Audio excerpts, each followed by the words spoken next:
acostumado, mas ainda não dá pra comparar. Ainda não dá pra comparar. E tá difícil a gente ganhar também uma Copa do Mundo, né? Tá bem difícil. Esse foi doloroso pra caramba, Nossa, porque a gente sentia que... Essa doeu. Cara, essa foi a primeira vez que eu trabalhei mesmo, assim, fiz jogo a jogo, comentário, não sei o quê, e doeu muito, cara. Mas é curioso, essa Copa pra mim provou que não tem receita, cara. Porque olha o roteiro da Argentina. Putz, é mesmo, contestada, perde o primeiro jogo. O Lionel Scaloni, um técnico completamente inexperiente, que foi ficando... Olha o Ramon Menezes aí. Se a CBF não encontrar um técnico, cara, e ele daqui a pouco consegue resultado, eu não duvido nada da CBF. E a CBF, e aí a gente tem aquela coisa da tendência, né? Em determinado momento aqui no futebol brasileiro, quando surge o Carille especialmente, eram os auxiliares. Vamos promover os auxiliares, depois os estrangeiros, depois volta os medalhões. Sempre tem esse... Não, e português, já tá acabando.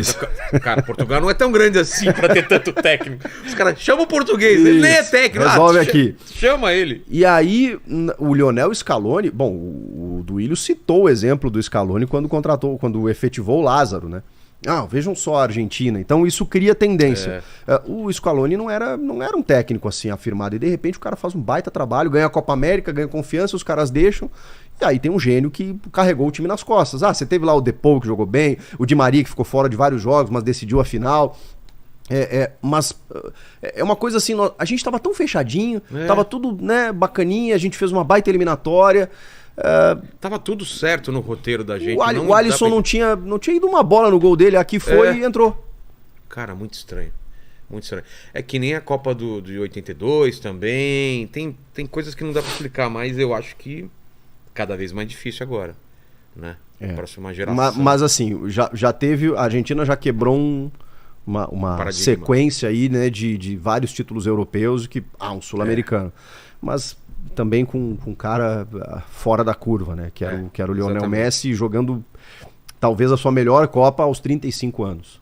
E a gente tem um problema na seleção que me incomoda particularmente, e aí eu não sei se a culpa é dos jogadores, se é da CBF, se é do treinador, se é de todo mundo, que é esse distanciamento que rola, né, cara? A gente olha os argentinos, a gente tem rivalidade com eles, né, e tudo mais, mas eu fiquei com uma inveja, assim, doída, cara, porque a festa que os torcedores fazem, eles são apaixonados pela seleção, a gente não tem isso no Brasil. A gente não tem isso. Perdeu isso. E aí, por que perdeu? Aí a gente tem que olhar para a origem. Aí a gente vê jogadores comprometidos, a gente não tem o mesmo exemplo. Aí você vê durante a Copa do Mundo, jogadores com problema extracampo, jogadores não focados, o Neymar não conseguindo ter uma sequência porque tá sempre machucado na hora decisiva. Então, assim, é difícil. E aí, muitas vezes, pela postura que o jogador brasileiro tem fora de campo, isso influencia, não tem como... a gente falar que não. O Neymar se envolveu politicamente, inclusive na última eleição, sendo que havia digamos assim, um combinado, né, de que os jogadores não iam fazer isso, porque estava tudo ali próximo, né? A Copa e a eleição estava tudo verdade, muito né? Eleição aquecido em outubro, e tal. Não precisava criar esse problema. Você está num país dividido, né? Aí você vai se posicionar da forma como ele se posicionou. Aí teve a questão dos impostos que foram perdoados, sabe? Então tem um monte de coisa, aí o torcedor já fala assim, por que eu vou torcer pra esse cara? E aí a gente não pode mais separar as coisas. A gente tem a mania de dizer, não, mas o que ele faz em campo não tem nada a ver com o que ele faz fora. Não dá. E hoje não tinha nem rolado o negócio do Daniel Alves ainda. Então, mais ainda. Então, hoje em dia, as coisas elas estão muito misturadas. O Vilela é o Vilela da rede social, do stand-up, do podcast, da família. Não tem como, cara. Você... Não, uma coisa é o que ele faz aqui, outra ali. Hoje a gente está exposto. E o jogador de futebol mais ainda.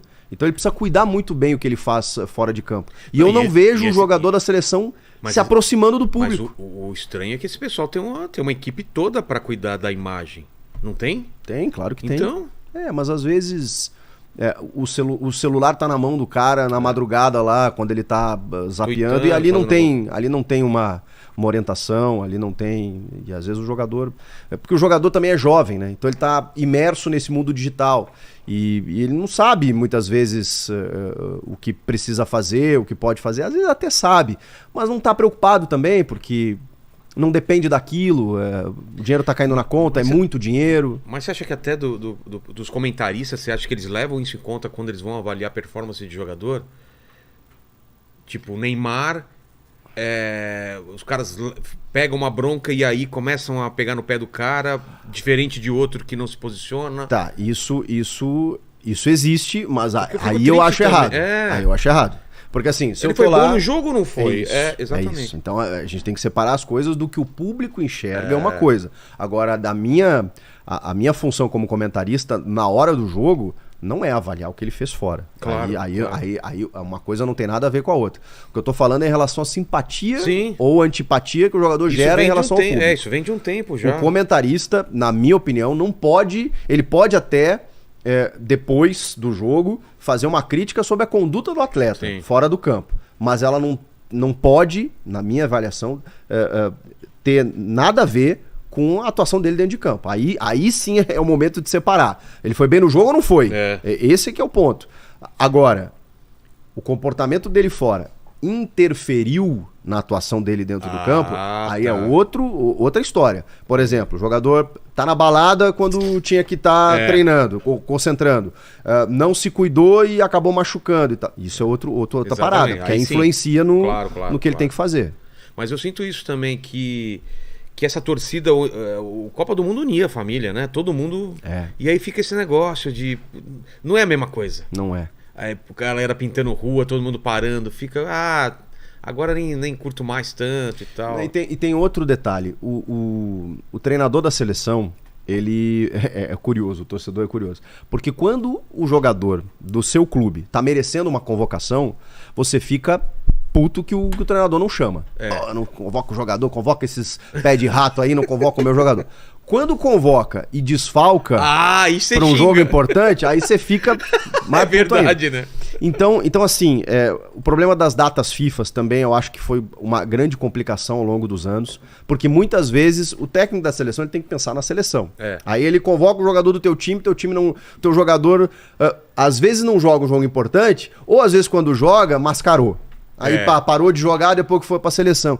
Cara, então isso cria um ranço do torcedor, porque o torcedor gosta do clube. Claro, o clube tá acima da seleção. Se perguntar pra qualquer um, você prefere a seleção campeã do mundo ou seu time campeão da Libertadores? É óbvio, né? É isso. E hoje, se você perguntar pra qualquer criança, o que tá começando a carreira, dificilmente ele vai dizer que o sonho é jogar na seleção. Ele quer jogar na Europa, ele quer jogar no Barcelona, no Real Madrid, no Manchester City, no Liverpool, na Champions League. É isso que ele quer fazer. Então eu acho que a gente perdeu muito, cara. E isso tem que ser resolvido. Eu não sei se o treinador tem que ser um cara meio cara da pátria, assim, sabe? Um cara que puxe. O calendário, a gente não pode ficar jogando amistoso contra o Gabão, contra seleções inexpressivas. Que não testa, né? Caça-níquel lá longe, que você não joga aqui, não atrai o público. Então tem que haver um trabalho de aproximação. O Tite, em determinado momento, conseguiu isso. Logo que ele chegou. Logo que ele chega... o Tite foi o último técnico assim que eu lembro que foi pra seleção e era unanimidade. Total. Os caras faziam, inclusive na época, isso é 2016, pesquisa sobre quem deveria ser o próximo presidente do Brasil e o Tite ganhava. O Tite tava com essa moral. Quando ele assume a seleção ali, cara, foi assim, ele foi aclamado. Não teve nem... ninguém discutia outro nome. Tanto que o Marco Polo Del Nero não queria o Tite. E aí teve que engolir o Tite, porque era o técnico ali, o principal técnico brasileiro já dos últimos anos. Ele teve que fazer isso. E vejam só, aí o Tite foi o primeiro em muito tempo também que teve um ciclo renovado perdendo uma Copa do Mundo. E aí ele fica 2 ciclos e tal, e o trabalho dele foi muito bom. Só que aí na hora decisiva a coisa não acontece. Então, por que você acha que é duro relembrar, né, essa Copa, mas... E aí, o que dá pra fazer uma análise mais distante agora e saber realmente o que aconteceu, além daquele final, né? Porque não é só uma bola que decide a Copa, mas né? Também né? 4 minutos, pô. Pô, nós Aquilo tava podia ganhando mudar a tudo. prorrogação, 4 minutos. Mas aquilo é culpa do técnico, é culpa de alguém lá dentro que lidera e fala, é um combinado ali, eu acho que... Porque muita porque gente... ninguém é inexperiente. Muita gente questiona o Fred. Por que ele botou o Fred? Aí você vê o Fred jogando no United, na Premier League, porra, o cara jogando bem pra caramba. Aí, mas ele deu o bote errado lá. Não, cara, ele foi lá marcar pressão pra impedir o cara. Só que o cara dá um chutão, aí o Casemiro não faz a falta, aí o Alexandro que entrou, acho que sem condições, começa a correr meio mancando, não busca o lateral, o cara cruza, o cara chuta, a bola entra. O futebol, às vezes é mais simples do que a gente imagina, né? Então, assim, mas o Fred não tinha que ter ido lado dar o bote, não precisava atacar. Mas o Pedro também errou o passe, mas o Casemiro tinha que ter feito a falta. Aí se você for voltando, cara, e a gente tava ganhando. Ali a gente teria passado. Se a gente pararia na Argentina, não sei. Não, aí é outra coisa. Aí é outra história, né? Não tem como saber. O futebol, ele também tem essas... E é por isso que a gente ama, né? Porque ele tem essa questão do céu e inferno em questão de segundos, de uma bola. Não sei qual era a tua idade, 82, mas aquela Não, tava nascendo, um ano. Então aquela Copa também é inexplicável. Brasil com timão, timaço, Paulo Rossi pelo amor de Deus. não tinha feito nada até então. Ele vai lá, faz um gol, a gente vai lá, empata. Ele vai lá, faz outro gol, a gente vai lá, empata. E aí ele faz outro gol, cara. E aí tem aquele também, mesma discussão, Toninho Cerezo, ele perde atravessou a bola. E tal. E aí você fica tentando achar culpado, mas na verdade, futebol Será é isso, que era o Serginho Chulapa que tinha que ser titular? Será que era o Valdir Pérez? Aquela outra também do meião do Roberto Carlos, que ele abaixa pra... Aí fica aquela discussão. O que fica é o seguinte, o futebol, ainda mais numa Copa do Mundo, ele é feito de detalhes que fazem a diferença. E aí, cara... É uma coisinha. Você desconcentrou um segundo, você tá no mais alto nível do futebol, o mundo inteiro tá olhando pra você. Se você cometer um deslize... O futebol é um jogo de erros, né?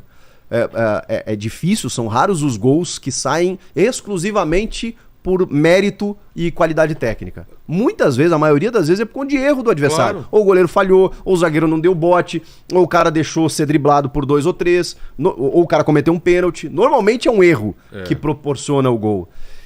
E aí, quanto menos você errar, né, mais próximo você tá do resultado. Porque mesmo quando o cara acerta um chutaço de fora da área, você fala, por que ninguém... Por que não diminuiu a distância? Por que não sei o quê? Tem um goleiro lá pra isso.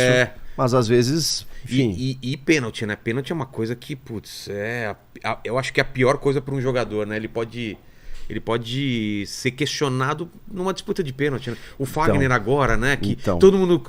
Eu tava no estádio. Quando ele pega a bola, todo mundo fala, não, Fagner não, cara. Porque ele já tem todo um peso, né? De ter perdido aquele pênalti. Então na cabeça dele ele fala, eu tenho que acertar. Então não é só a qualidade do cara naquele momento. Eu odeio a frase de que pênalti é loteria. Não é loteria.